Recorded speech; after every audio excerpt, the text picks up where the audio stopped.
பிரியமானவர்களே, உங்கள் அனைவருக்கும் என் இனிய கிறிஸ்துமஸ் வாழ்த்துக்களை இருதயத்தின் ஆழத்திலிருந்து உங்களுக்கு நான் சொல்லிக் கொள்கிறேன். கர்த்தர் உங்கள் அனைவரையும் ஆசீர்வதிப்பார்கள். நல்ல ஆரோக்கியத்தையும் நீண்ட ஆயுளையும் உலக பிரகாரமான ஆசீர்வாதங்களையும் ஆவிக்குரிய ஆசீர்வாதங்களையும் தந்து கர்த்தர் உங்களை ஆசீர்வதிப்பார்கள். பிரியமானவர்களே, நாம் அனைவரும் இந்த வருஷத்தின் 24வது வருஷத்தின் கிறிஸ்துமஸ் ஆராதனையை காணவும் அதிலே நாம் பங்கு பெறவும் தேவனை கொண்டாடவும் பெத்லகேம் பாலனை போற்றி புகழவும் கத்து தந்த பெரிய கிருபைக்காக நான் ஆண்டவரை நன்றியோடு ஸ்தோத்திரிக்கின்றேன். அருமையானவர்களே, இன்றைக்கு நாம் பார்க்கும் பொழுது இந்த நாள் இதுக்கு நிறைய பேர் வச்சிருக்காங்க. இது வண்டர்ஃபுல் டே, அதாவது இது அதிசயமான நாள். ஏன் அதிசயமான பிறந்த நாள், அதனால கிறிஸ்துமஸ் ஒரு அதிசயமான நாள். இரண்டாவது, கிறிஸ்துமஸ் இன்னொரு பேர் இருக்குது, மிராக்குலஸ் டே. இது ஒரு அற்புதமான நாள்.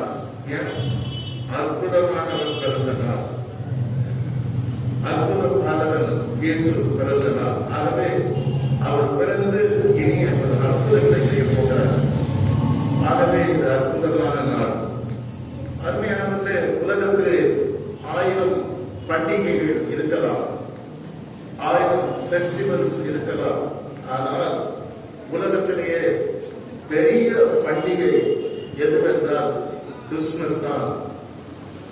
எப்படி சொல்லுகிறேன் என்றால், உலகத்திலே அதிகமான மக்கள், மெஜாரிட்டி பீப்புள் கொண்டாடுகிற, மகிழ்ச்சியாக கொண்டாடுகிற சிறந்த பண்டிகை கிறிஸ்துமஸ் மாத்திரமே.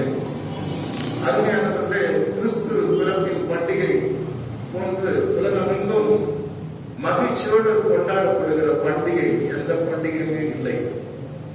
ரீசெண்டா பயன்படுத்த ஒரு கிறிஸ்தவர்கள் எல்லாம் ஒன்றா கூடி நம்முடைய தமிழ்நாட்டு உதவி முதலமைச்சர் உதயநிதி அவர்களை சீஃப் கெஸ்டாக கூட்டியிருந்தார்கள். அங்கே கிறிஸ்துமஸ் விழா பாஸ்டர்கள் மத்தியில், விசுவாசிகள் மத்தியில், ஆயிரக்கணக்கான விசுவாசிகள் மத்தியில் கொண்டாடப்பட்டது. அப்போ இந்த உதவி முதலமைச்சர் உதயநிதி பேசினார். என்ன பேசினார் தெரியுமா? உலகம் முழுவதும் மகிழ்ச்சியோடு கொண்டாடப்படுகிற ஒரே பண்டிகை கிறிஸ்துமஸ். உங்க முகத்துல தான் நான் மகிழ்ச்சியை பார்க்கிறேன், நானும் மகிழ்ச்சியா இருக்கேன். நான் ஒரு கிறிஸ்தவன் சொன்னேன். ஆனா அவங்க அம்மா பார்த்தா கோயில் கோயிலா சுற்றுவாங்க. என்ன எங்கெங்க கோயில் இருக்குதோ அந்த விக்கிரக ஆலயங்கள் எல்லாவற்றுக்கும் பூஜை பண்ணுவாங்க. ஆனா அவர் சொன்னார், நான் ஒரு கிறிஸ்தவன், நான் ஒரு கிறிஸ்தவன், நான் ஒரு கிறிஸ்தவன். நான் படிச்சது டான் பாஸ்கோ ஸ்கூல்ல, நான் படிச்சது லயோலா காலேஜில். அந்த படிக்கும் போதே எனக்கு கர்த்தர் மேல எனக்கு நல்ல விசுவாசம் சொல்லிட்டு அவர் சொன்னாரு, 1000 எதிர்ப்புகள் எனக்கு இருந்தாலும் நான் ஒரு கிறிஸ்தவன் தான் அப்படின்னு சொன்னார். இதுக்கு முன்னால நடந்த ஒரு கூட்டத்தில் கூட அதே உதவி முதலமைச்சர் நான் ஒரு கிறிஸ்தவன், நான் ஒரு கிறிஸ்தவன் என்று சொல்லி கர்த்தரை மையப்படுத்தினார். ஜனங்கள் அப்படி பூரிச்சிட்டாங்க. கிறிஸ்டியன்ஸ் எல்லாம் சிரிச்சு கொண்டாடி கை தட்டி அப்படி எதிரி குதிச்சு அவரை பூரிச்சிட்டாங்க. அவர் சொல்லப்பட்டது விளையாட்டுக்காரர்களோ அல்லது மக்களை ஆதாயப்படுத்த வேண்டும் என்ற எண்ணத்தோடு சொல்வதாக தெரியவில்லை. ஆனா உண்மையான மகிழ்ச்சியோடு அவர் சொன்னார். அதுக்கு ரீசன்ஸ் எல்லாம் அழகாக சொன்னார். என்னை நான் படிச்சது எல்லாமே கிறிஸ்டியன் காலேஜ் தான், என்ன அறியாமே அந்த கிறிஸ்து மேல நான் விசுவாசம் உடையவனாக இருக்கிறேன் என்று சொன்னார்.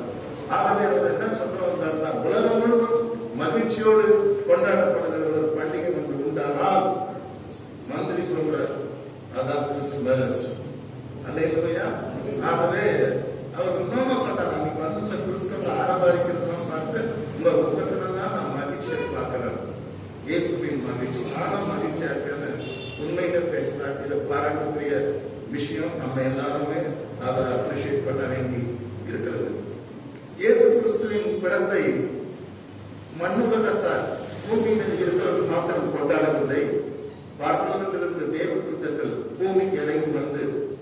அவர்களும் கிறிஸ்துவின் பிறப்பை கொண்டாடினார்கள் என்று பார்க்கிறோம். விண்ணகம் கொண்டாடுகிறது கிறிஸ்துவின் பிறப்பை, மண்ணுலகம் கொண்டாடுகிறது கிறிஸ்துவின் பிறப்பை. கர்த்தருக்கு ஸ்தோத்திரம் உண்டாவதாக.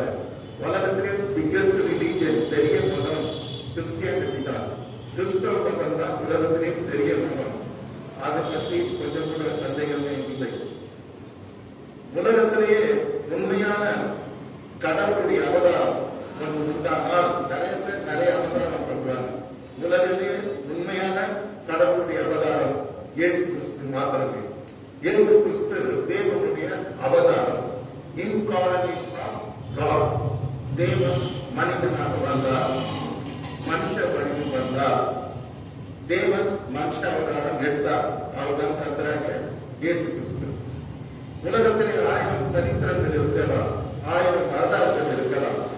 உலகத்துக்குரிய சரித்திரங்கள் எல்லாம் ஆண்டவர் இயேசு கிறிஸ்துவின் சரித்திரமே பரிசுத்தமான சரித்திரமாகும், வல்லமையான சரித்திரமாகும், வெற்றி பெற்ற சரித்திரமாகவும் இருக்கிறது. கர்த்தருக்கு ஸ்தோத்திரம். பூமியிலே வானத்தின் பூமியை உண்டாக்கின தேவனுடைய பெயர் கர்த்தராகிய இயேசு கிறிஸ்து. தேவன் மனுஷனான அந்த தேவன் மனுஷனார் ஆன அந்த அவதாரத்தின் பெயர் தான் இயேசு கிறிஸ்து என்று நாம் பார்க்கின்றோம். உலகத்தின் மையப்பகுதியிலே ஆண்டவர் பிறந்தார். உலகத்தின் இதயமாக கர்த்தர் இருக்கின்றார். நம்முடைய வாழ்க்கையில் இதயமாகவும் கர்த்தர் இருக்கின்றார். கர்த்தருடைய பரிசுத்த நாமத்துக்கு மகிமை உண்டாவதாக.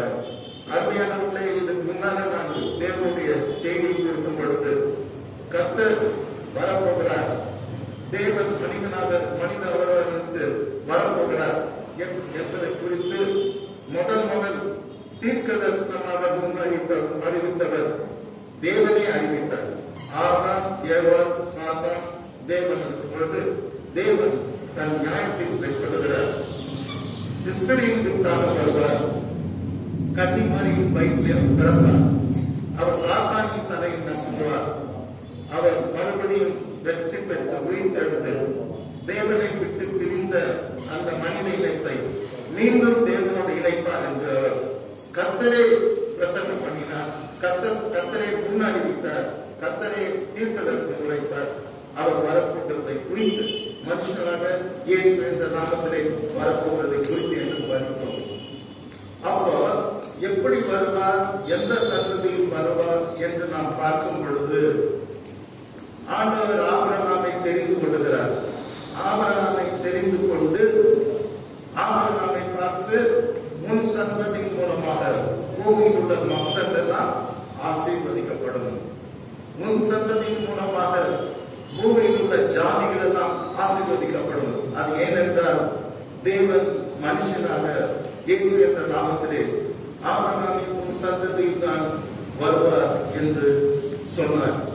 இங்கே தேவன் இரண்டாவது தான் மனிதனாக வரப்போகிற, இரட்சகராக வரப்போகிற, குழந்தை பாலகன் இயேசுவாக வரப்போகிற அந்த தீர்க்க தரிசனத்தை ஆபிரகாம் மூலமாக முன்னறிவித்தார். உலகத்துக்கே அவர் மூலமாக ரட்சிப்பு இருக்கிறது. அவர் உலக ரட்சகர். அவர் மூலமாய் உலகம் அனைத்தும் பரலோக ராஜ்யத்திலே பிரவேசிக்க வழியாக வரப்போகிறேன் நான் என்று அன்றைக்கு ஆபிரகாமுக்கு அவர் தீர்க்க தரிசனமாக அதை முன்னறிவித்தார் என்று நாம் பார்க்கின்றோம். கர்த்தருக்கு மகிமை உண்டாவதாக. மூன்றாவதாக ஆண்டவர் இயேசு கிறிஸ்து மனித அவதாரமாக வருவதை குறித்து முன்னறிவித்த மூன்றாவது மனிதர் யார் என்றால் யாக்கோபு. யாக்கோபு 120 வயசு ஆன பொழுது தன்னுடைய 12 கோத்திரத்தையும் அழைச்சு எல்லாரையும் ஆசீர்வதிச்சார். பெரியவங்க ஆசீர்வதிச்சா அந்த ஆசீர்வாதம் அந்த காலத்துல படிச்சு அது நிலைத்திருந்தது. அதை தேவனும் ஆமீன் என்றும் அவர் ஒப்புக்கொண்டார். அப்ப யாக்கோபு தீர்க்க தரிசனம் பிறக்கிறார். கிறிஸ்து பிறப்பதற்கு 4000-5000 வருஷத்துக்கு முன்னால வாழ்ந்த யாக்கோபு, 120 வயசு நிறைந்த யாக்கோபு தீர்க்க தரிசனம் பிறக்கிறார். என்ன சொன்னார்? சமாதான கர்த்தர் வருமானமும்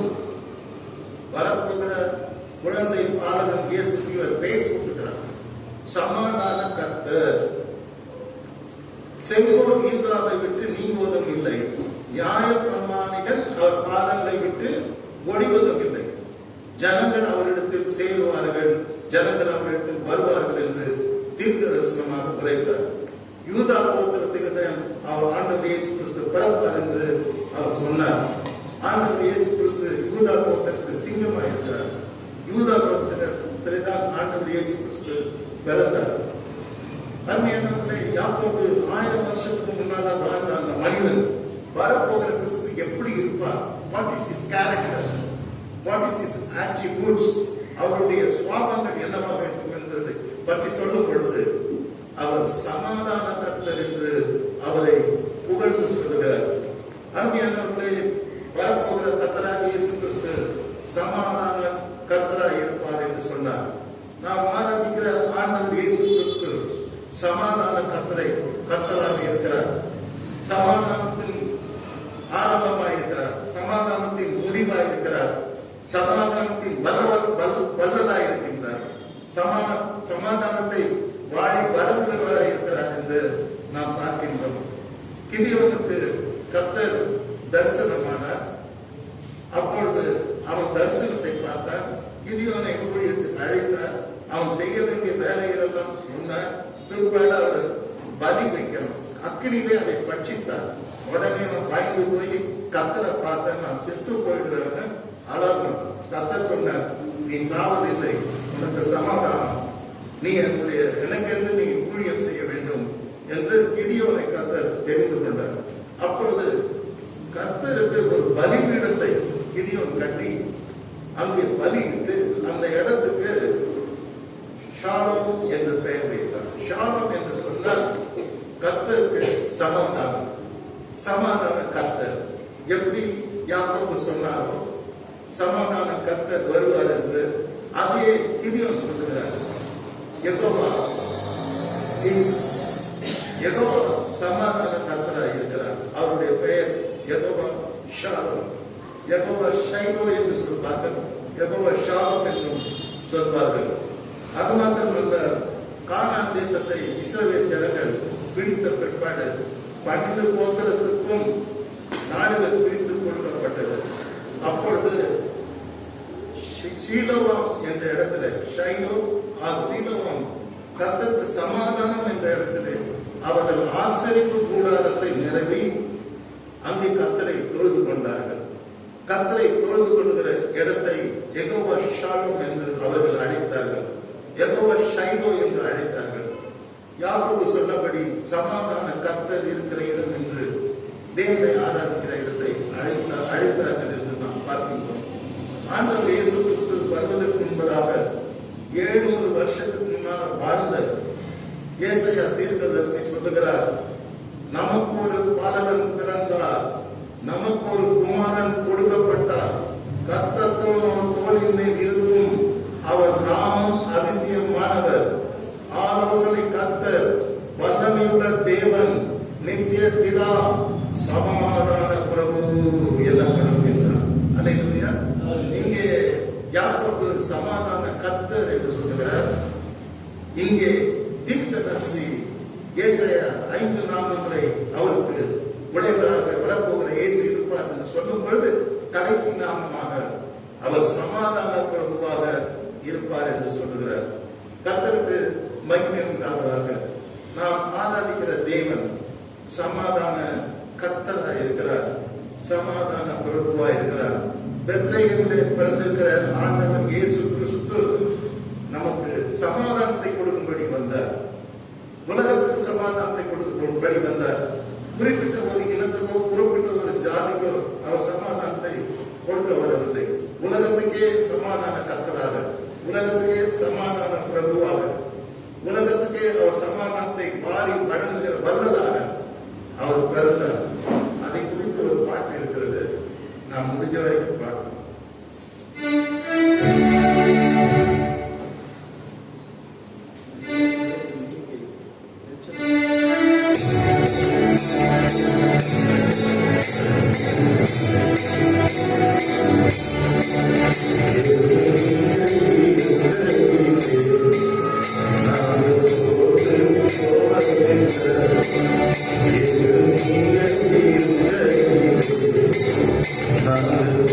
I'm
கேட்டீங்களா பாட்ட?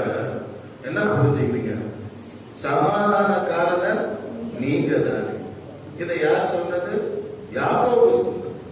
சமாதான கர்த்தர் வரும் அளவும் செங்கோல் யூதாவை விட்டு நீங்குவதில்லை, நியாயப்பிரமாணிகன் உன் பாதத்தை விட்டு ஒழிவதும் இல்லை என்று அவர் சொன்னார். ஆக இந்த பாடல் சொல்ல வருகிறது என்னவென்றால், சமாதான கர்த்தர் நீங்க தானே. நம்ம எல்லாரும் துக்கத்தோடு இருக்கிறோம், கலக்கத்தோடு இருக்கிறோம், குழப்பத்தோடு இருக்கிறோம், எத்தனையோ இழப்புகளோடு இருக்கிறோம், எத்தனையோ தேவைகளோடு இருக்கிறோம். இன்றைக்கு நம் உள்ளத்திலே சமாதானம் இல்லை, குடும்பத்திலே சமாதானம் இல்லை, நம்முடைய பிசினஸ்ல சமாதானம் இல்லை, நாம் செய்கிற அலுவலக வாழ்க்கையிலே சமாதானம் இல்லை.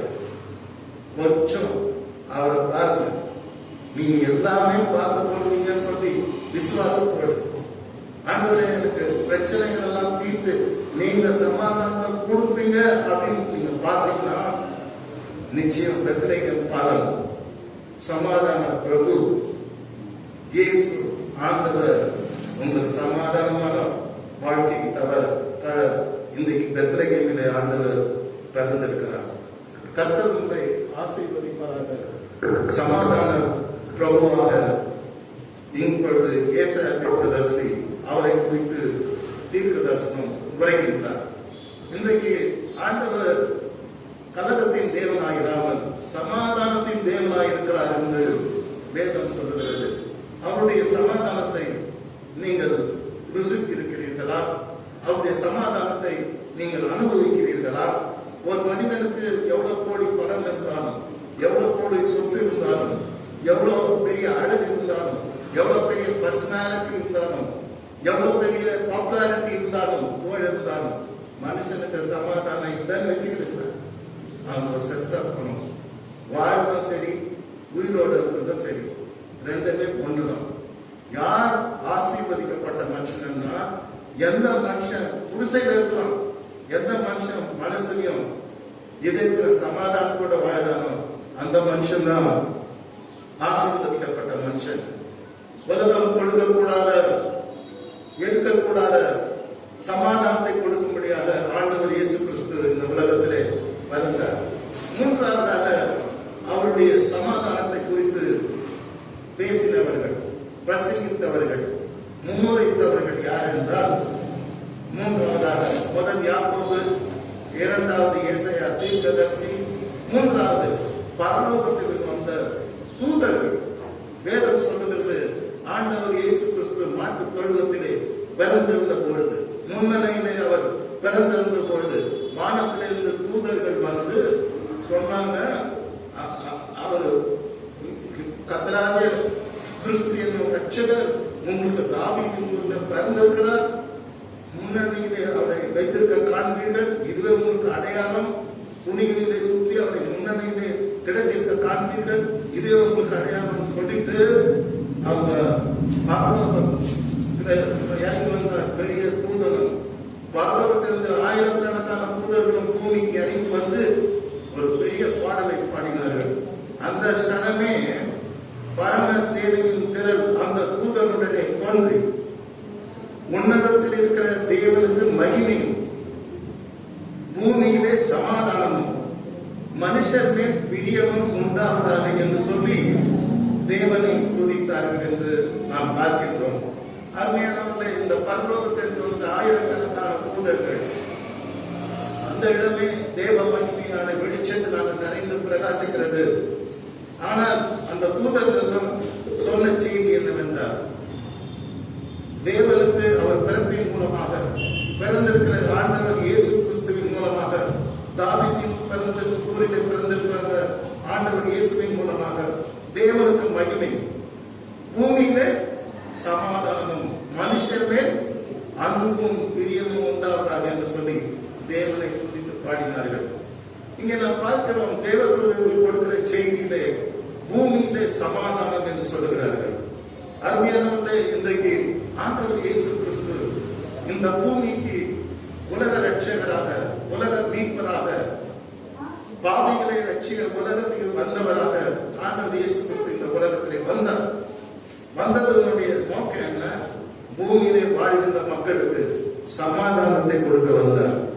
பணத்தை கொடுக்க வரவில்லை, அல்லது சொத்தை கொடுக்க வரவில்லை. அதெல்லாம் கொடுப்பார், அவர் எல்லாவற்றுக்கும் மேலாக அவர் சமாதானத்தை கொடுக்க வந்தார் என்று நாம் பார்க்கின்றோம், படிக்கின்றோம். இதற்கு பிரசங்கம் சொல்லப்படுகிறது.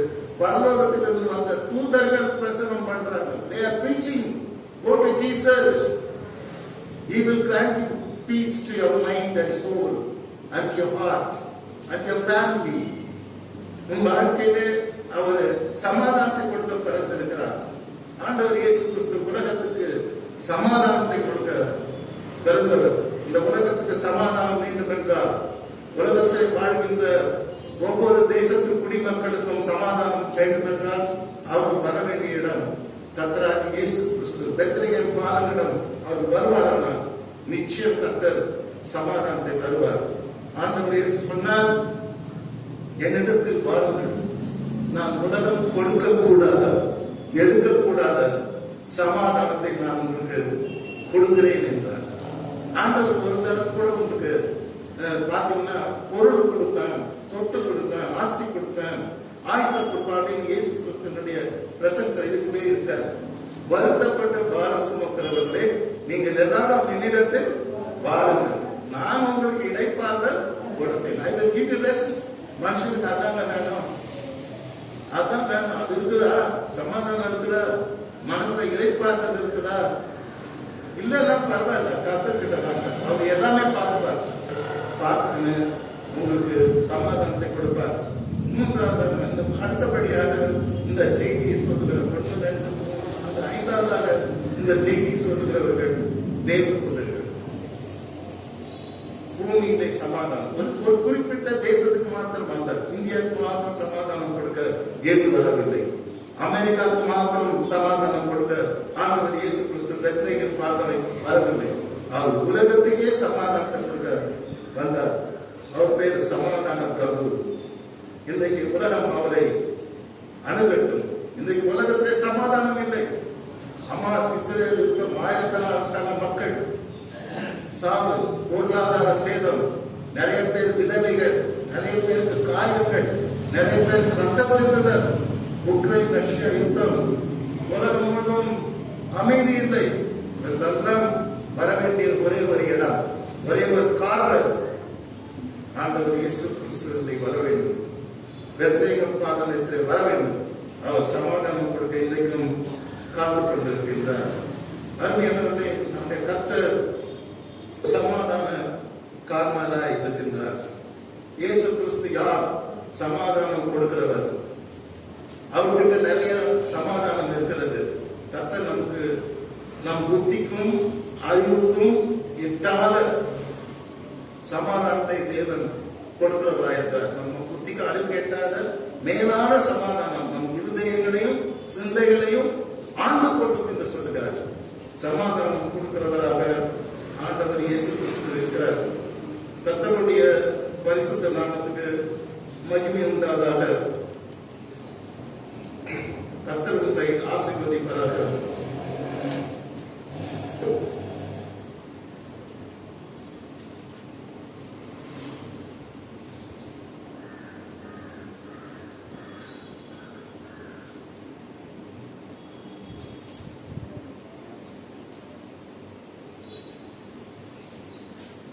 அடுத்தபடியாக நாம் பார்க்கும் பொழுது அடுத்த ஒரு தீர்க்க தரிசனம் வருகிறது. அதாவது யோவான் ஸ்நானனுடைய தகப்பனார், அவர் ஒரு பெரிய ஆசாரியர். He was a greatest priest. அந்த காலத்துல அவர் தேவ சமூகத்திலே தேவனுக்கு யூத முறைமையின்படி தேவாலயத்திலே ஆசாரியனாக கர்த்தருக்கு ஊழியம் செய்தார். அவர் ஒரு வரப்போகிற இயேசு கிறிஸ்துவை குறித்து பரப்பதற்கு முன்பதாக ஒரு தீர்க்க தரிசனத்தை சொன்னார். முன்ன அறிவிப்பை அவர் சொன்னார். என்ன சொன்னார்? லூக்கா 1ஆம் அதிகாரம் 79வது வசனம். நம்முடைய கால்களை சமாதானத்தின் வழியிலே நடத்தவும், நம்முடைய கால்களை, கண்களை இல்லை, கைகளை இல்லை, இதயத்தை கூட இல்லை, நம்முடைய கால்களை கர்த்தர் பார்க்கின்றார், கால்களை கேட்கின்றார். நம்முடைய கால்களை, என் கால்களை பார்த்தன உட்கார்ந்திருக்கின்ற அனைவருக்குமே இது பொருந்தும், உலகத்திற்கு எல்லாருக்கும் பொருந்தும். நம்முடைய கால்களை சமாதானத்தின் வழியிலே நடத்தவும் அவ்விரக்கத்தினாலே முன்னரத்திலிருந்து தோன்றிய அருணோதயம் நம்மை சந்தித்திருக்கிறது என்றார். ஆண்டவரை பார்த்து சொல்லுகிறார், பெத்லகேம் பிறக்க போகிற பாலன் அவர் அருணோதயம், நீதியின் சூரியன், அவர் வெளிச்சம் கொடுக்க பிறந்தவர், உலகத்துக்கு ஒளியாக வந்தவர். குறிப்பாக நம்முடைய கால்களை சமாதானத்தின் பாதையிலே நடந்து வந்தவர். அல்லேலூயா. இன்றைக்கு உங்களுடைய கால்கள் போகின்ற பாதையிலே சமாதானம் இருக்கிறதா? Where you walk, there are you there peaceful? Do you find peace the way you walk? நீ நடக்கிற பாதையில் உங்களுக்கு சமாதானம் இருக்கிறதா? அதான் கேள்வி. நீ நடந்து போகிற கால்களை ஆண்டவர் இன்றைக்கு கேட்கின்றார். அந்த கால்களை நாமே வைத்துக் கொண்டு நாமே நடந்து போகிறோமா, அல்லது நம்முடைய கால்களை சாத்தான் நடத்துகிறானா, அல்லது நம்முடைய கால்களை யாராவது சொல்லிக் கொடுத்து அவருக்கு சொல்றபடி நடக்கிறோமா? கர்த்தர் கால்களை என்கிட்ட கொடுன்னு கேட்கிறார். அல்லேலூயா. கால்களை கர்த்தரிடத்தில் ஒப்புக் கொடுக்கும் பொழுது நம்முடைய சரீரங்களை நீதியின் அவயங்களாக தேவனுக்கு ஒப்புக் கொடுக்க வேண்டும். நம்முடைய சரீரத்தில் ஒவ்வொரு அவயங்களையும் ஒப்புக் கொடுக்கும் பொழுது அந்த சரீரத்தை அவயங்களை தேவன் நடத்துவார். இப்ப காலை பத்தி பேசுறார். யார் பேசுறார்? தேவன் தான் பேசுறார். சகரியா மூலமாக ஆவிலே நிறைந்தவர் சொல்லுகிறார், நம்முடைய கால்களை சமாதானத்தின் வழியிலே நடத்தவும் அவ்விரக்கத்தினாலே உன்னதத்திலிருந்து பரலோகத்திலிருந்து தோன்றிய அந்த நீதியின் சூரியன் நம்மை சந்தித்து இருக்கிறது என்று சொன்னார். நம்முடைய கால்களை சமாதானத்தின் பாதையிலே நடத்த ஆண்டவர் இயேசு கிறிஸ்து பெத்லகேம் பாலன் பெத்லகேமிலே பிறந்திருக்கிறார். உன் கால்களை ஆண்டவருக்கு ஒப்புக் கொடு. ஆண்டவரை நீர் என்னை நடத்தும் சுவாமி. தேவனை நம்மை அர்ப்பணிக்கும் பொழுது ஒப்புக் கொடுக்கும் பொழுது நம்மை அவர் சமாதானத்தின் பாதையிலே நடத்துவார். இன்றைக்கு அநேக பேர் குழப்பத்தின் மத்தியிலே வாழ்ந்து கொண்டிருக்கிறார்கள். ஆனால் அவர்கள் நான் தேவனுடைய பிள்ளை என்று சொல்லுகிறார்கள். நான் தேவனுக்காக நான் வாழ்வில்லை என்று சொல்லுகிறார்கள். தேவனை பாடுகின்றார்கள், தேவனுக்கு என்று ஊழியம் செய்கின்றார்கள். ஆனால் அப்படி வாழ்க்கையை பார்க்கும் பொழுது பயங்கர குழப்பமாக, பயங்கர கலக்கமாக, பயங்கரமாக அது பாதிக்கப்பட்டு காயங்களால் நிறைந்ததாக இருக்கிறது. அருமையானவர்களே, ஆண்டவர் நம்மை நடத்தும் பொழுது நாம் தேவன் நம் வாழ்க்கையில அவர் இருக்கும் பொழுது நம்முடைய வாழ்க்கையில நிச்சயம் உலகம் கொடுக்கக்கூடாது, இருக்கக்கூடாத ஒரு சமாதானம் இருக்கும். அதான் தேவனுடைய பிள்ளைக்கு அடையாளம். அதை கொடுக்கறதுதான் ஈசாவின் முன்னத்தில் வந்த ஆண்டவரை நீ ஏற்றுக்கொண்டாய். ஆகவே அவர் நம்முடைய கால்களை சமாதானத்தின் பாதையிலே நடத்துகிறவராயிருக்கிறார். ஒவ்வொரு நாள் பிறக்கும் பொழுதும் ஆண்டவரே நீங்க சொல்லுங்க, கர்த்தாவே என்னை உங்களுக்கு அர்ப்பணிக்கின்றேன்.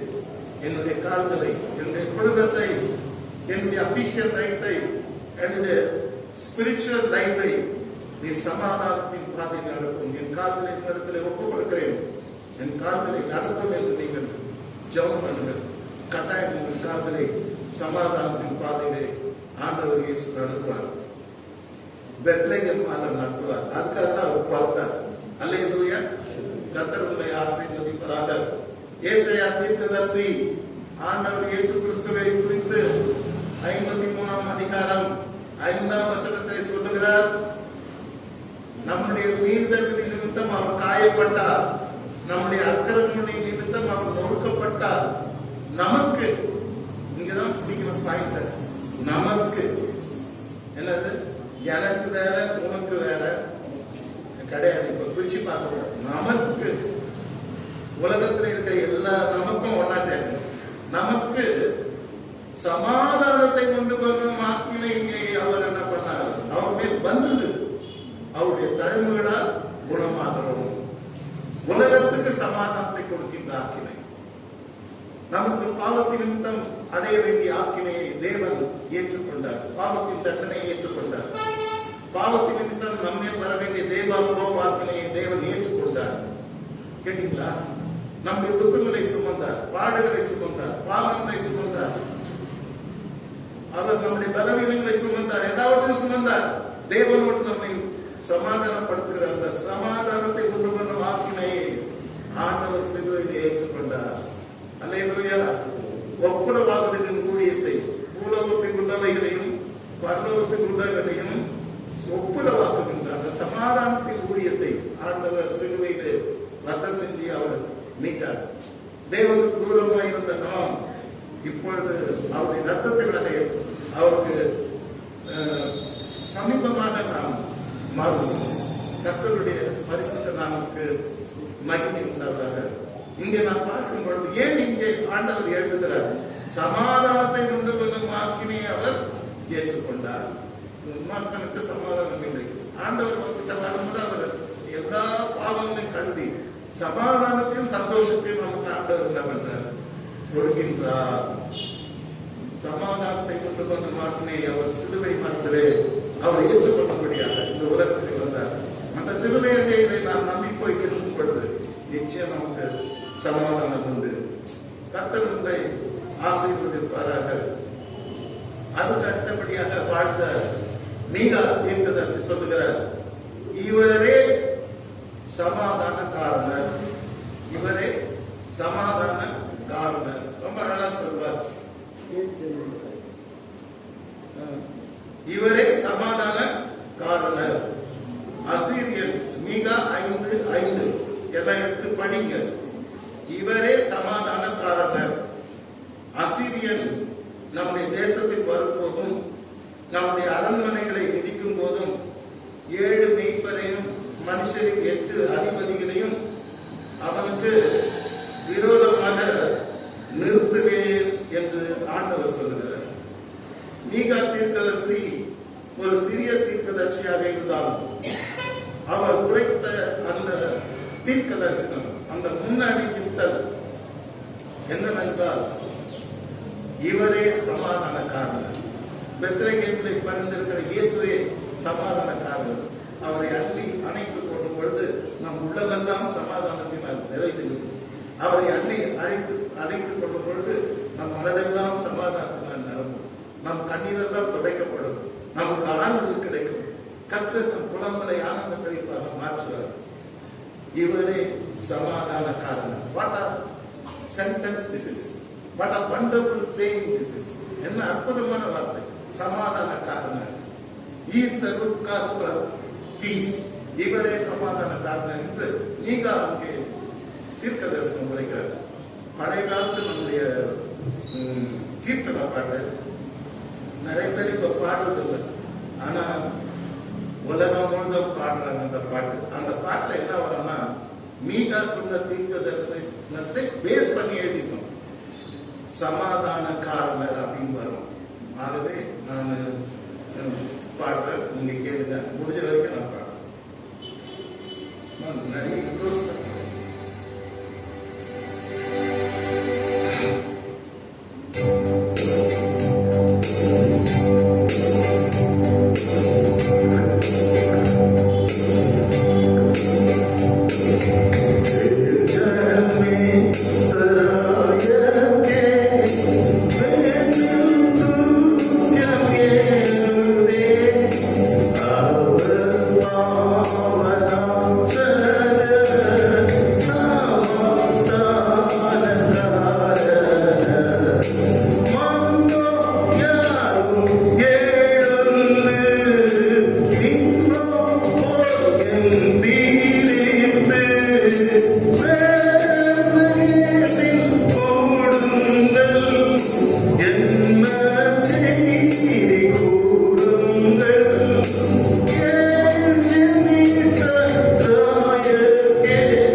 நமக்கு சமாதானத்தை கர்த்தர் கொடுக்கிறார். சமாதான காரணர் என்று இந்த பாடலாசிரியர் சொல்லுகிறார். அவர் சமாதான காரணர்.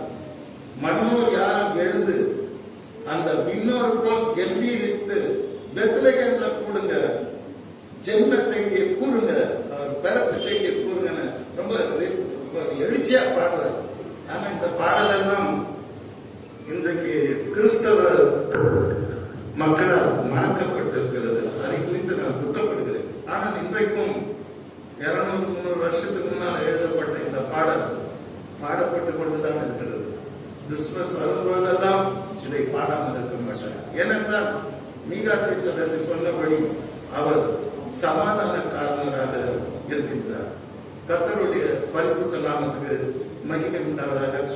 ஆண்டவராகிய இயேசு கிறிஸ்து வாழ்ந்த நாட்களிலே அவர் செய்த ஒரு அற்புதத்தை குறித்து உங்களோடு கூட இன்றைக்கு நான் பேச விரும்புகிறேன். ஒரு சமயம் ஐயா எங்களுக்கு இதெல்லாம் நல்லா தெரியும் அப்படின்னு சொல்லலாம். ஆனா தெரியும், தெரியாமலும் இருக்கலாம். புரியும், ஆனா புரியாமலும் இருக்கலாம். அதை ஒரு கர்த்தர் உங்களுக்கு சொல்லும் போது ரொம்ப அழகா இருக்கும். இங்க நம்ம உங்க எல்லாருக்குமே தெரியும், 12 வருஷம் பெரும்பாடுள்ள ஸ்திரீ. ஏங்க எல்லாருக்கும் பேர் இருக்குது, இந்த அம்மாக்கு மாத்திரம் என்ன பேரு? பேர் சொல்லப்படாது. என்ன பேரு இந்த அம்மாக்கு மாத்திரம்? ஏன் வாய் திறக்க மாட்டேன்றீங்க? பெரும்பாடுள்ள ஸ்திரீ சொல்லுங்க. உங்களுக்கு எல்லாம் மேரி, மெர்சி, கிருப அந்த பேர் இருக்குதுல்ல, இந்த மாதிரி பேரை சொல்லப்படாது. வாழ்நாளெல்லாம் பெரும்பாடு பெரும்பாடு பெரும்பாடு. All along his life she was suffering, suffering, suffering.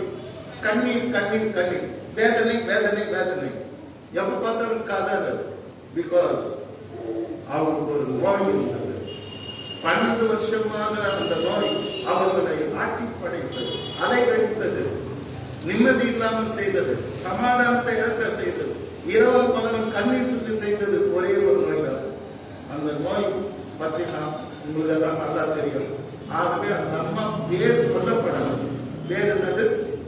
பெரும்பாடுள்ள ஸ்திரீ. அவங்க பேரு பெரும்பாடு. ஸ்திரீ எடுத்துங்க. அந்த அம்மா பேர் என்னது? பெரும்பாடு. இன்னைக்கு எத்தனை பேர் இங்க உட்கார்ந்துட்டு உங்க பேர் எடுத்துங்க, உங்க பேர் பெரும்பாடு இருக்கும். I don't know. But உங்களுக்கு solution இருக்கு. But you got solution. Though you have trouble, signs and pains and losses, you have got solution with Jesus Christ. இயேசு கிறிஸ்துவுக்குள்ளே உனக்கு தீர்வு இருக்கு. அல்லேலூயா. அப்போ இவர் பேரு பெரும்பாடு. எத்தனை வருஷம் இந்த பெரும்பாடு? 12 years. 12 வருஷமா பெரும்பாடு. தூக்கத்திலையும் பெரும்பாடு, எழுந்தாலும் பெரும்பாடு, நடந்தாலும் பெரும்பாடு. அவன் என்ன பண்றா? வைத்தியர்கிட்ட போயிட்டு தான் ஆஸ்தி எல்லாத்தையும் வித்து செலவழிச்சு நான் சுகமடைவேன் என்று எல்லாத்தையும் கொடுத்துடுறான். She lost everything. அவ பேர் அடுத்த பேர் என்ன தெரியுமா? She lost everything. எல்லாவற்றையும் இழந்து போனவர். தன் நோய்க்காக எல்லாவற்றையும் இழந்து போனவர் என்று அவருடைய 2வது பேர் சூட்டப்படுகிறது. முதல் பேர் பெரும்பாடு, 2வது பேர் தன் நோய்க்காக எல்லாவற்றையும் இழந்து விட்டார். No more money for consultation. Doctor கிட்ட போறதுக்கு பணம் இல்லை, டாக்டர் கிட்ட போறதுக்கு துட்டு இல்லை, டாக்டர் கிட்ட போறதுக்கு காசு இல்லை. பணம் இல்லைன்னா டாக்டர் சேர்க்க மாட்டாங்க. 3வது பிரச்சனை என்ன தெரியுங்களா? மெடிக்கல் டார்ச்சர் அப்படின்னு ஒண்ணு இருக்குது. நம்ம டாக்டர் கிட்ட போனா நல்லா இருக்கோம் நம்ம நினைக்கிறோம். என்னுடைய சபையில ஒருத்தர் இருக்காரு, அவரு ஆதிநாராயணன். அவர் கன்வெர்ட். ஒரு நாள் என்கிட்ட ரொம்ப அழுதார். என்னன்னு கேட்டார். இந்த பாஸ்டர் எனக்கு ஒரு ஆபரேஷன் நடந்தது, டாக்டருங்க அந்த ஆபரேஷன் தேட்டர்ல எடுத்துட்டு போயிட்டு எதா மாதிரி என்ன முறுக்கிட்டாங்க. முறுக்கிட்டாங்க, ஸ்பைனல் கார்ட்லயே ஊசி கொடுத்துனாங்க. நான் அங்கேயே கண்ணீர் சிந்தி கதறி அழுத பாஸ்டர். எனக்கு ரொம்ப கஷ்டமா இருந்தது. ஏன்னா என் கூடவே டிராவல் பண்ற பிரான்ச் சர்ச்ல இருக்காரு, பிஎஸ்என்எல்ல ஒரு அதிகாரியா இருக்காரு. ரொம்ப அழுதுட்டார். அவ்வளவு வலி எடுத்துருச்சு பாஸ்டர், ஸ்பைனல் கார்டு. இப்ப கூட வலி இருக்கு பாஸ்டர் சொல்றேன். இப்ப மெடிக்கல் என்றது டாக்டர் கிட்ட போனா எல்லாம் நல்லா இருக்கும்னு நினைக்காதீங்க. டயாலிசிஸ் பண்ணணும், பயங்கர வலி இருக்கும். ஏன்? சின்ன ட்ரிப்ஸ் ஏத்துட்டு தப்பா ஏற்றி 10 தடவை குத்துவார் நர்ஸ். அவருக்கு நரம்பை கண்டுபிடிக்க முடியாது. ஒரு இடத்துல குத்தி பில்லியன் டக்குன்னு குத்திடுவாங்க. இவ 10 இடத்துல குத்தி கையை நீங்கி போனவங்களா இருக்கிறாங்க. ஊசி குத்தி செப்டிக் ஆகி அது நீங்க அந்த கட்டிக்கு ஆபரேஷன் பண்ணவங்களா இருக்காங்க. Medical torture. மெடிக்கல் டாக்டர் எல்லாம் போனா அப்படியே என்ன அப்படியே என்னது இந்த பஞ்சு மஞ்சள் இருந்து காலாடுறாங்க நினைச்சுக்காதீங்க. மெடிக்கல் டார்ச்சர் கேட்டு பாருங்க. யார் யார் டாக்டர் கிட்ட போறாங்களோ அவங்க தான் கேட்டா வாட் இஸ் மென்டல் டார்ச்சர் சொல்லிட்டு ஏன் இவ்வளவு சொல்றீங்க? மென்டல் ஹாஸ்பிட்டல் ஒரு முறை நான் போனேன். அங்கே என்னுடைய ரொம்ப தெரிஞ்சப்பட்ட ஒரு அன்பு மகள் அந்த ஆபீஸராக இருக்காங்க. அவங்க திரும்ப எல்லாத்தையும் காட்டினாங்க. அடங்காத ஒரு வைத்தியத்தை என்ன பண்ணுவாங்க, வார்ட் பாய்ஸ்லாம் சேர்ந்து குச்சிரி அடிச்சு அடக்குவாங்க, எல்லாம் சேர்ந்து அடிப்பாங்க.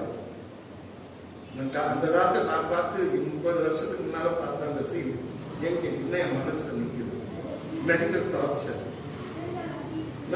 ஆனா இந்த அம்மா பார்க்கும்போது வைத்தியரால என்னன்னா வருத்தப்பட வைக்கணும்னா அத்தனை வார்த்தைக்கு அவங்க ஏற்றுக்கொண்டாங்க. என்ன இப்ப சுடுதல் அதிகம் இருந்தது, சுட்டு வைத்தியம் பண்ணாங்க, கட் பண்ணி வைத்தியம் பண்ணாங்க. எல்லா வைத்தியம் அந்த காலத்துல இருந்தது.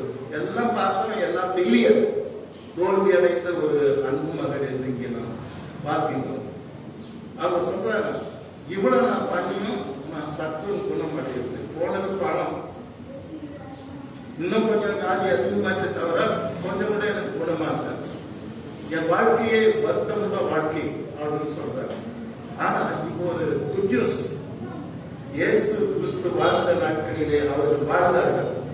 இப்ப இயேசுவை குறித்து அவர்கள் கேள்விப்பட்டார்கள்.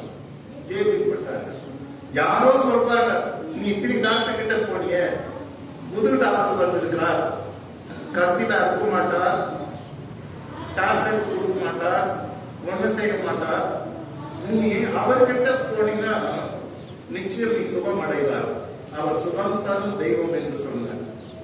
அதை அவங்க நம்பினாங்க. நம்பினப்ப அவங்க ஒரு தீர்மானம் எடுக்கிறாங்க. Decision taking, good decision. Decision எடுக்கிறது ரொம்ப முக்கியம். டைலமானா ஒரு மூணாவது மதம் மேலே இறங்கும். அப்படி குதிக்குதா இப்படி குதிக்குதா அதுக்கே தெரியாது. எப்போ போனா எப்படின்னா குதிச்சிடும். டிசிஷன் இல்லாத ஒரு வாழ்க்கை. இப்படி போறதா அப்படி போறதா அப்படி. இன்னும் this lady is a brilliant. She took a good decision. நல்ல தீர்மானம் எடுத்தாங்க. என்ன எடுத்தாங்க தெரியுமா? நான் இயேசு ஆண்டவர் கிட்ட போவேன், அந்த பெத்லகேம்ல பிறந்த அந்த பாலகன் அந்த இயேசுவாமி கிட்ட போவேன் அப்படின்னு நல்ல டிசிஷன் எடுத்தாங்க. நீங்களாம் கூட உங்க பிரச்சனைய, உங்க இழப்புகளை, வேதனைகளை நீங்களே வச்சிருக்காதீங்க. Come to Jesus. இயேசுவாமி கிட்ட வாங்க. தீர்மானம் எடுங்க. இதெல்லாம் எடுத்து நான் இயேசுவாமி கிட்ட போவேன், யார்கிட்ட போனாலும் எனக்கு நல்ல தீர்வு கிடைக்கும். நல்ல டிசிஷன் தீர்மானம் எடுத்தா. அதே மாதிரி வந்த ஆண்டவருடைய வஸ்திரத்தின் வார்த்தை தொட்டார். தொட்ட உடனே அவரிலிருந்து வல்லமை புறப்பட்டு அவர் சரீரத்துல பாய்ந்து அவருக்கு இருந்த வியாதி இன்ஸ்டன்ட் 12 வருஷமா அவர் அலகரிச்ச வியாதி உடனே அது சுகமாயிடுச்சு. அல்லேலூயா. கர்த்தருக்கு தெரியுது, என்னிலிருந்து வல்லமை புறப்பட்டு போய் இந்த பெரும்பாலான ஸ்திரீக்கு சுகம் அளித்திருக்கிறது தேவனுக்கு தெரிகிறது. அவர் தீர்மானம் தேவனுக்கு தெரிகிறது, ஏசப்பாக்கு தெரிகிறது. உடனே அவர் பயந்தார், நடுங்கினார், மூன்றாவது பாதத்திலே விழுந்தார், நான்காவது உண்மையை சொன்னார். 12 வருஷம் இந்த பிரச்சனை, உன்னை தொட்டா சுகமடைவன் வந்து தோட்டுட்டார், வல்லமை பாய்ந்தது, சுகமடைந்து விட்டேன்னு சொல்லி பயத்தோடும் நடுக்கத்தோடும் சொன்னார். ஏன்னா ஆண்டவர் பரிசுத்தமானவர், அவரை தொடக்கூடாது. தொட்ட ஆண்டவர் திருவாரம் வைக்கிறார். கர்த்தர் ஒண்ணு சொன்னார். ஆண்டவர் சொன்ன அன்பான வார்த்தை என்ன தெரியுதா? மகளே அப்படின்னார். மை டாட்டர், என் மகளே, ஏமா பயப்படுற, ஏன் நடுங்குற, என்னாச்சு பயப்படாத, என் மகள் அப்படின்னு சொன்னார். சொன்ன உடனே அடுத்த ஆண்டவர் அவளை பார்க்கிறார். அவளும் ஆண்டவரை என்ன சொல்றாருன்னு பார்க்கிறார். ஆண்டவர் அவளை ஆசீர்வதிக்கிறார். 4 காரியங்களை சொல்லி ஆசீர்வதிக்கிறார். உன் விசுவாசம் உன்னை ரட்சித்தது. அல்லேலூயா. உன் விசுவாசம் உன்னை ரட்சித்தது என்று சொல்லுகிறார். கர்த்தருடைய பரிசுத்த நாமத்துக்கு மகிமை உண்டாவதாக. உன் விசுவாசம், மற்றவர்களுடைய விசுவாசம் உன்னை ரட்சிக்கவில்லை, உன் விசுவாசம் உன்னை ரட்சித்தது என்று சொல்லுகிறார். அருமையானவர்களே, உங்களுக்குள்ளே விசுவாசம் இருக்கிறதா? கையில பைபிள் இருக்கலாம், பாட்டு புக்கு இருக்கலாம், நீங்கள் பிரசங்கம் பண்ணலாம், சபை நடத்தலாம், எல்லாம் பண்ணலாம். ஆனா ஒரே கேள்விதான், உனக்குள்ள விசுவாசம் இருக்குதா? என் பிரச்சனைகளை இயேசுவால் தீர்க்க முடியும், it is possible with God அப்படிங்கிற விசுவாசம் உனக்குள்ள இருக்குதா? இன்னைக்கு அதுதான் தேவை. விசுவாசம் இல்லாத பைபிளை விசுவாசம் இல்லாம பாட்டு பாடுறது, விசுவாசம் இல்லாம ஜெபம் பண்றது, விசுவாசம் இல்லாம கையை தட்டுது, விசுவாசம் இல்லாம அந்நிய பாஷை பேசுறது, விசுவாசம் இல்லாம வெள்ளப்படையை கட்டிக்கிறது, விசுவாசம் இல்லாம நகையை அறுத்துறது, இந்த சீனெல்லாம் காட்டுறது, கிறிஸ்டியன் சீன் காட்டுறது, இதெல்லாம் செல்லாதுங்க. அல்லேலூயா. God is seeing your faith. கர்த்தருடைய விசுவாசத்தை பார்த்தாங்க. அவர் எதுவுமே பார்க்கல. ஆண்டவர் இயேசு அவளை பார்த்து சொல்றார், மா நீ இவ்வளவு பெரிய விசுவாசம் என் மேல வச்சுட்டு இருப்பிய. You are seeing your faith. நீங்க நிறைய பேர் விசுவாசத்தை இழந்து விட்டார்கள். நிறைய பேர் வாழ்க்கையில பாத்தீங்கன்னா இன்னைக்கு விசுவாசம் இல்ல, விசுவாசம் இல்ல. ஆனா அவ ஃபுல் ஆஃப் ஃபேத், விசுவாசத்தினால நிரம்பி வழிச்சார். கர்த்தர் அவர் விசுவாசத்தை பார்த்தார். அப்ப சொல்றாரு, விசுவாசமே உன்னை என்ன பண்ணுச்சு? ரட்சித்தது என்றார். அடுத்து சொல்றாரு, இங்கதான் பாயிண்டே இருக்குது. இப்ப ஏன் இவ்வளவு நேரம் இந்த செய்தியை கொண்டு வந்தது இதுதான். சமாதான பிரபு, சமாதான காரணர் சொல்றாரு, நீ சமாதானத்தோட போ அப்படிங்கிறார். அல்லேலூயா. வாழ்க்கையில 12 வருஷம் ஆகும். சமாதானம்னா என்னன்னே தெரியாது, கண்ணீர்னா என்னன்னு தெரியும், புலம்பர்னா என்னன்னு தெரியும், வேதனைனா என்னன்னு தெரியும், பாடுனா என்னன்னு தெரியும், வேதனைனா என்னன்னு தெரியும், எல்லாம் தெரியும், எல்லா கஷ்டமும் தெரியும். ஆனா வாழ்க்கையில ஒரு நாள் கூட சமாதானமா அவர் வாழ்ந்ததே கிடையாது. இன்றைக்கு கர்த்தராகிய இயேசு கிறிஸ்து அவளுக்கு பெரிய ஆசீர்வாதமாக சமாதானத்தை கொடுக்கிறார். அல்லேலூயா. என்ன பண்ற எல்லாம் சொல்ற அல்லேலூயா. என்ன கொடுத்தாரு? வெற்றிகரமான இயேசு, உயிர்த்தெழுந்த கர்த்தர் இயேசு, சிலுவையில் அறையப்பட்ட இரட்சகர் இயேசு கிறிஸ்து, உலகத்திலே நன்மை செய்கிறவனாய் சுற்றி இருந்த ஆண்டவர் இயேசு கிறிஸ்து அவர் உலகத்தை என்ன கொடுக்கிறாரு? நம்ம பெரிய சமாதானம் சொல்ற, சமாதானத்தோட போ. இந்த வார்த்தையை சொல்ல எவனுக்குமே அழுகிறது கிடையாது.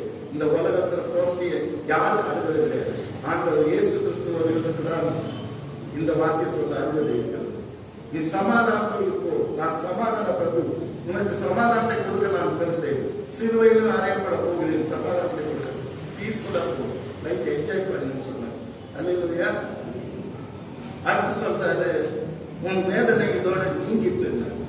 அல்லேலூயா. இயேசு கூட வருவார், இயேசு கூட வருவார்.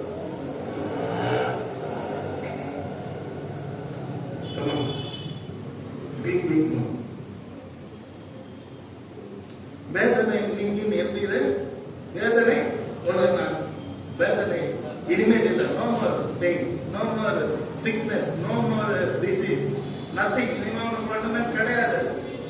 வேதனை நீங்கிட்டு இருக்க. அல்லேலூயா.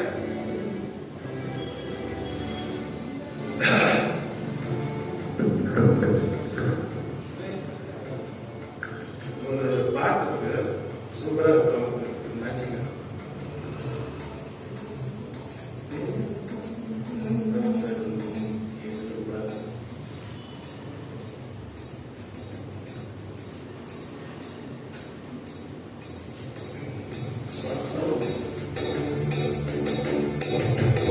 இயேசு கூட வருவார், அவர் எல்லாவித அற்புதம் செய்வார்.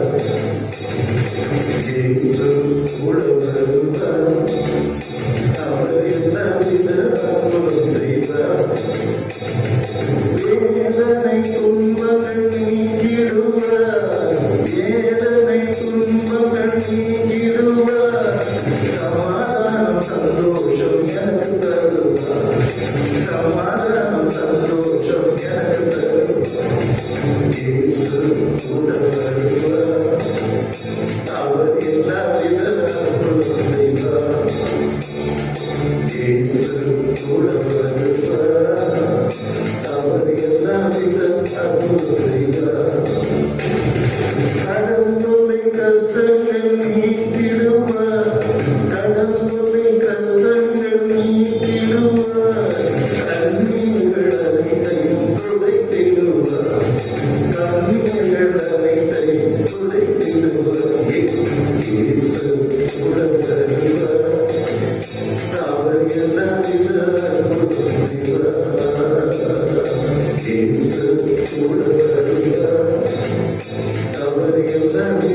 அற்புதம் செய்வார்.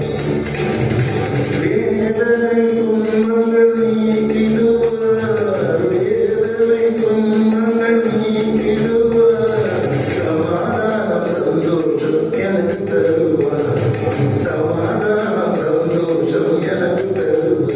இயேசு கூட வருவார், அவர் எல்லாவிலும் அற்புதம் செய்வார். தந்தனே தன தந்தன தந்தனே தன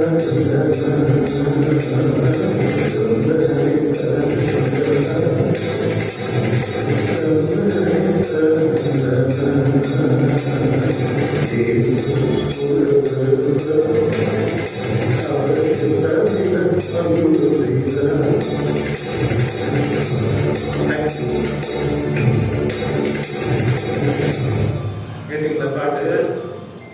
வேதனை துன்பங்கள் நீக்கிடுவார், எனக்கு சமாதானம் சந்தோஷம் எனக்கு தருவார். நம்புறீங்களா? விசுவாசிக்கிறீங்களா? உங்க வேதனை உங்க துன்பத்தை இயேசு நீக்கிடுவார். உங்களுக்கு சமாதானத்தை சந்தோஷத்தையும் இந்த கிறிஸ்துமஸ் நாள்ல ஆண்டவர் தருவார். இன்னைக்கு வேதனையோட வாழ்கிற ஆத்மாவே, கண்ணீரோடு வாழ்கிற ஆத்மாவே, துன்பத்தோடு வாழ்கிற ஆத்மாவே, என் வாழ்க்கைய துன்பம் தானா வேதனை தானா என்று சொல்லி என்ன பண்றது நான் சொல்ற ஆத்மாவே, just you come to Jesus. Bethlehem பாருங்க, அவர் வேதனை துன்பத்தை நீக்கிடுவார், உனக்கு சமாதானத்தையும் சந்தோஷமும் ஆகி செய்யும். அல்லேலூயா. எனக்கு ரொம்ப பிடிக்கும் இந்த பாட்டு, அடிக்கடி பாடுறோம், பாடுறதுக்கு ரொம்ப ரிலாக்ஸா இருக்கும், சந்தோஷப்படுறது இந்த பாட்டு. இப்போ இந்த அம்மாவுக்கு கொடுத்த 3வது ஆசீர்வாதம், உன் வேதனை நீங்கி போயிடுச்சு, இனி சந்தோஷமா இருக்கீங்க. Hallelujah. Be joyful, be joyful. இனிமே சந்தோஷம் தான். நான் உன் வேதனை ஒரு முறை நீக்கிட்டேன்னா யாராலும் உன் வேதனைக்கு மறுபடியும் வேதனை கொடுக்க முடியாது. No disease can touch you if I am healing you. நான் சுகம் அடிச்சா மீண்டும் உனக்கு நோயே கிடையாது. அப்போ சமாதானத்தோட போ, வேதனை உனக்கு நீங்கிட்டு கடைசியா சொல்றாரு பாருங்க, இங்கதான் கவனிக்கணும்.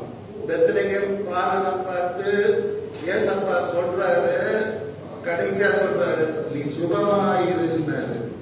எப்படி இரு சொல்லுங்க, எப்படி இரு தாங்க வேணும், நமக்கு சுகமா இருக்கணும்.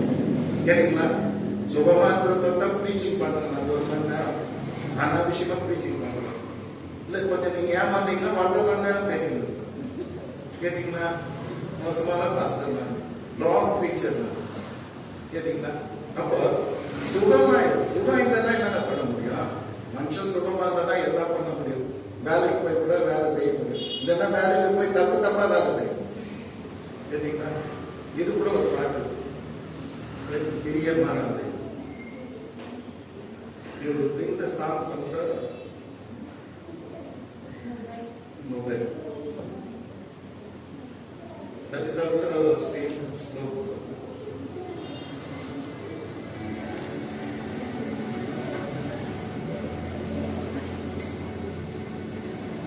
Mobile பாட்டு இருக்கு.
இப்ப சொல்றாரு, சுகமாயிரு. புது வருஷம் வருது, உங்களுக்கெல்லாம் கடவுள் கொடுக்குற ஆசீர்வாதம் என்ன தெரியுமா? நீ சமாதானத்தோட இருப்பீங்க, வேதனை நீங்கி இருப்பீங்க, சுகமா இருப்பீங்க. ஆமென், ஹல்லேலூயா, பிரைஸ் தி லார்ட். பயப்படாதீங்க. எத்தனை வருஷம் வந்தாலும் பெத்லகேம் ஃபாதர் இயேசு உங்களை சுகமா வைப்பார். எனக்கு அந்த பாட்டு ரொம்ப பாடணும்னு ஆசை, ஆனா என்னால எடுக்க முடியல அந்த பாட்டை.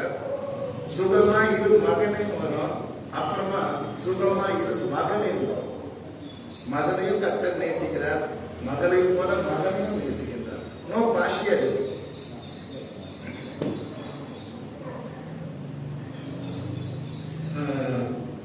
தயவுசெய்து இந்த பாட்டு பாடலாம்.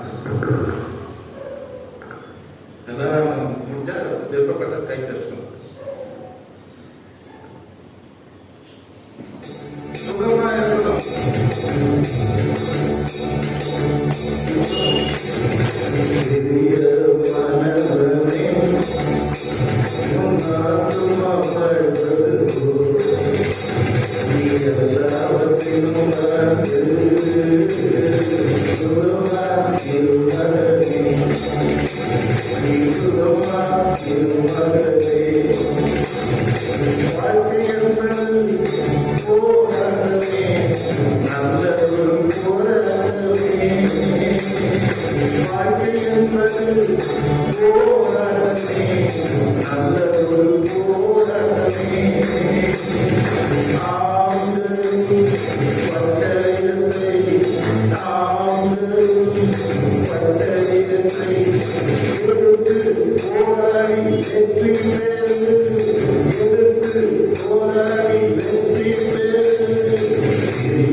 அப்பொழுது 3 பேர் தான், சாத்தான், ஆவி, யோகா, கர்த்தர். அப்பவே சொல்லப்பட்டது.